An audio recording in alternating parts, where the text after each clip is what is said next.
What is the science behind emotional numbness? Emotional numbness is not a sign that you're broken.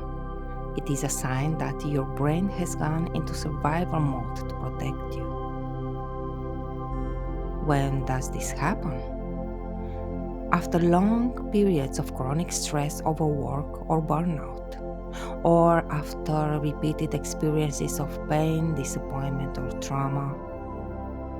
It's when your body learns that feeling equals danger, so it shuts down emotionally. Instead of experiencing emotions fully, your nervous system goes into a freeze mode, blocking both joy and pain. How does emotional numbness affect your life? You struggle to connect deeply in relationships. You feel disconnected from your own goals or passions, and you self-isolate because socializing feels exhausting. And you may use work, food, or distractions to fill the emptiness. The worst part? Even happiness feels muted.